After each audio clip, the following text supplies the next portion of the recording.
यही फार्मूला कार्य करेगा। एल का मान क्या है 994, ए का मान क्या है 105, एन का मान क्या है सर निकालना है, डी का मान क्या है 7। क्लियर है दोस्त, क्लियर है। अब चलते हैं हम आगे, आगे क्या होगा सर 994 से 105 को घटाना है, यानी 994 इधर आएगा तो 105 घटेगा बराबर 7 का गुणा कर देगा, तो 7 का गुणा होगा 7n माइनस के 7, ये वाला चीज हो जाएगा। अब बताइए 14 से 5 जाएगा दोस्त 9, यहाँ बचेगा 8, 8 से 0 जाएगा तो 8, 9 से 1 जाएगा तो 8, यानी 889। अब 889 है दोस्त, इसका घटाओ, उधर माइनस के 7 है, इधर आएगा तो प्लस के 7 बराबर के 7 है। क्लियर। अब 7 इसमें जोड़ देंगे तो 800 दोस्त 96 हो जाएगा। क्या हो जाएगा 96 बराबर के 7n। अब बताइए, अब जब n की वैल्यू निकालनी है तो 7 को क्या करेंगे, इससे डिवाइड लगा देंगे, यानी 896/7 बराबर n। 7 से भाग दीजिएगा, 7 एक कम 7 बचेगा 1 हो जाएगा 19, 7 दूना के 14 बचेगा 5 हो जाएगा 56, 7 वाटे 56, यानी n की वैल्यू कितनी है 128। क्या है दोस्त 128। उम्मीद है कि बात समझ में आई होगी। तो दोस्त हमसे कहा था कि 3 अंकों की कितनी संख्याएं हैं जो 7 से कट रही हैं। तो ध्यान देना है कि आपको 7 से कटने वाली 3 अंक की संख्या खोजना है। तो 3 अंक की संख्या जहां से शुरुआत हो रही है वहीं से आपको खोजते हुए संख्या को आगे बढ़ना है। कहाँ तक, जहां उसको खत्म होता है वहां तक। अब उसके पहले मिल जाते तो पहले, बाद में मिलती है तो बाद में। ध्यान दीजिएगा दोस्त, एक क्वेश्चन है जो आपका एक ही टॉपिक से आया, एक ही प्रकार का है, अंतिम से nवां पद। तो याद रखिएगा, इसके बारे में भी हम जान लेते हैं। क्वेश्चन कहा है, क्वेश्चन आपका है कोई एपी दिया है और वह क्वेश्चन नंबर 17। दोस्त एपी है कर 3 8 13 डॉट डॉट डॉट 253 का अंत से 20वां पद। क्या बोला है दोस्त, का अंत से 20वां पद। कौन सा पद दोस्त, 20वां पद, लेकिन अंत से। अंत का मतलब पीछे से आना है, अंतिम से आना है दोस्त। हम लोग जो फार्मूला बताए, पता किए nवां पद, तो बताइए श्रेणी जोड़ जोड़ के आगे बढ़ रहे थे कि पीछे आ रहे थे। नहीं सर, हम तो जोड़ जोड़ के आगे जा रहे थे, यानी फार्मूला आगे जाने का निकाले थे। तो बताइए पीछे आने का सर फार्मूला बताए नहीं, तो आप बताएंगे आगे जाने का फार्मूला क्या था nवां पद का, a plus n minus 1 into D. क्यों सर, प्रथम पद में आगे बढ़ने के लिए जोड़ जोड़ के जा रहे थे। तो आप ये बताइए कि जब हम आगे बढ़ने के लिए जोड़ जोड़ के जा रहे हैं तो पीछे आने के लिए घट घट के आएंगे कि नहीं आएंगे। सर बिल्कुल आएंगे, लेकिन जब पीछे आएंगे तो सर घटेंगे, यानी फार्मूला हमारा माइनस में लगेगा। यस सर, फार्मूला हमारा माइनस में लगेगा। लेकिन सर जब हम पीछे से आएंगे तो पहले हमको पीछे वाला पद देखना होगा, यानी अंतिम पद एल को दिखना होगा। और अंतिम पद जब यल है तो उसमें से हम क्या करेंगे, घट घट के आएंगे। कितना घटेंगे सर, जितना बढ़े हैं, जितना का गैपिंग से उतना का गैपिंग हमको घटते हुए आना होगा। आना होगा कि नहीं होना, क्योंकि हमको जब पीछे से आना है तो दोस्तों पहले पीछे को पकड़ेंगे, यानी एल को पकड़ेंगे, अंतिम पद को पकड़ेंगे, उसके बाद उसमें से घट जाएंगे। क्या करेंगे, घट जाएंगे, तो एल में से घटेंगे। अब एल में से घटेंगे तो कितना, जितना हमारा गैप है। और दोस्त गैप का फार्मूला निकला था, जे नंबर का गैप पूछ रहा है उसमें डी की वैल्यू एक कम हो रही थी। तो दोस्त ध्यान दीजिएगा, एक सूत्र आप याद रखेंगे जो कि सूत्र उसी का है, अंत से nवां पद। कौन सा पद दोस्त, अंत से nवां पद, जो tn है। अब अंत से आएंगे तो दोस्त पहले किससे भेंट होगी, अंतिम पद से। अंतिम पद में क्या करके आएंगे, घट के आएंगे। कितना सर, जय नंबर का गैप कहता है उसमें एक कम डी, यानी जो आगे से फार्मूला बढ़ के आते हैं वो हम लोग को पीछे से, इसी को दोस्त अंत से आरवां पद भी कहते हैं। यानी एन की वैल्यू आर रखना होगा। क्या करना होगा, एन की वैल्यू आर रखना होगा। तो आरवां पद कहिए चाहे एनवां पद कहिए। क्लियर है, क्लियर है दोस्त। तो आप बताइए श्रेणी में ए की वैल्यू क्या है। सर ए की वैल्यू का तो कोई जिक्र ही नहीं करना कि फार्मूला में है। बताइए एल की वैल्यू क्या है, अंतिम पद सर 253 है। एन की वैल्यू क्या है सर, अंत से 20वां यानी 20 है। डी की वैल्यू क्या है सर, डी की वैल्यू गैप हर जगह बराबर ही होता है, 8 में से 3 घटेगा तो 5। जब 8 में से 3 घट गया 5 आ गया दोस्त, तो आप बताइए अंत से nवां पद का फार्मूला, चूंकि टी एन बराबर क्या होगा, l minus n minus 1 into d. तो दोस्त याद रखिएगा, यदि हम इस श्रेणी का प्रारंभ से पूछ रहा है, अगर हमको कुछ नहीं कहा है कि प्रारंभ से कि अंत से, केवल कह रहा है 20वां पद, तो याद रखेंगे आपको हमेशा प्रारंभ से ही काम करना होगा, प्रारंभ से ही मान को ज्ञात करना होगा। यदि अंत से कहता है तो हमें पीछे आना होगा, यानी अंत से ही कहेगा तो उसमें जरूर जिक्र करेगा कि अंत से आना है, तो पीछे से घट के आएंगे। आप अंत से nवां पद निकालना है, यानी n की वैल्यू 20 है, तो t 20 हो जाएगी। अंतिम पद की वैल्यू क्या है 253, घट जाएंगे 20 माइनस 1 गुणे डी का मान 5। अब बताइए 253 माइनस 20 से 1 घटेगा 19, 19 पाँचे 95, यानी 95 को हमको क्या करना होगा, घटाना होगा। तो 3 से 5 घटेगा नहीं, कर लेगा 13, 13 से 5 जाएगा 8, यहाँ बचेगा 4, 4 से घटेगा नहीं, अब यहाँ बचेगा 14, तो 14 से 9 जाएगा 5, फिर यहाँ बचेगा 1, यानी अब 24 से 9 को घटाएंगे तो 15 अर्थात 158। दोस्तों यही इसका क्या है, आंसर है। ठीक है दोस्त, तो इसको भी आप नोट डाउन करेंगे। उम्मीद है कि जितनी बात बताई जा रही है आपको समझ में आ रही होगी। तो ये भी कॉन्सेप्ट याद रखिएगा दोस्त, कि श्रेणी का जब अंत से आना होगा यानी पीछे से आना होगा दोस्त, तो जब हम आगे जा रहे हैं प्रथम पद ए में आगे बढ़ रहे हैं जोड़ जोड़ के, तो सर पीछे आएंगे तो घट घट के आएंगे कि नहीं आएंगे, बिल्कुल घट घट के आएंगे। और जब पीछे से आएंगे तो पहले हमको भेंट करना होगा अंतिम पद से, यानी हमारा मुलाकात एल से होगा। अब यल से हुआ तो वहीं से क्या करेंगे, घटना शुरू कर देंगे, तो यल से हम घटेंगे। कितना घटेंगे सर, जितना गैप दे के बढ़े हैं उतना गैप दे के घटिए, बिल्कुल। तो जय नंबर का डी एक ठो कम होकर के जुड़ा है, तो डी एक ठो कम होकर के घटेगा। दोस्तों यही फार्मूला, यानी दोनों रूप एक ही है, सिर्फ और सिर्फ एल और ए में बदलाव। अगर प्रथम पद होगा तो यहाँ ए आएगा, इसके आगे हम जोड़ के बढ़ेंगे। यदि अंतिम पद से होगा तो यहाँ यल होगा और उसमें से हम घट के आएंगे। ठीक है दोस्त, तो उम्मीद है क्लास आपको समझ में आ रहा है। तो दोस्त आज के लिए रहने देते इतना ही, कुछ क्वेश्चन हम लोग देख लिए जितने भी इम्पोर्टेंट टाइप के थे। अब इसके अगले क्लास में दोस्त हम लोग श्रेणी के n पदों का योगफल देखेंगे, यानी कोई समांतर श्रेणी इसी प्रकार देगा और कहेगा इसका जोड़ बताइए, यानी योग बताइए। तो अगला क्लास भी आप जुड़े रहे, इसी तरह से योगफल की बात आपको बताई जाएगी और योगफल का फार्मूला वगैरह बताई जाएंगे, उसके कुछ क्वेश्चन को भी लगाएंगे। ठीक है दोस्त, तो क्लास कैसा रहा आप कमेंट सेक्शन में जरूर बताएंगे, और क्लास को लाइक करके अपने फ्रेंड सर्किल में शेयर करिएंगे।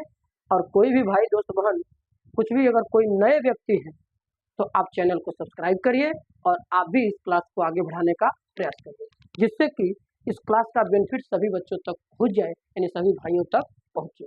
एक साथ सबका विकास, यानी सबका साथ सबका विकास, अपना भला तो सबका भी भला करना है, यानी सबके भले के साथ ही अपना भी भला करना है। ठीक है दोस्त, तो रहने देते हैं, अब हम लोग मिलेंगे अगली क्लास में, वो भी समांतर श्रेणी के योगफल के साथ। ठीक, तब तक चलिए, धन्यवाद। चलिए अगले क्लास में फिर मिलेंगे।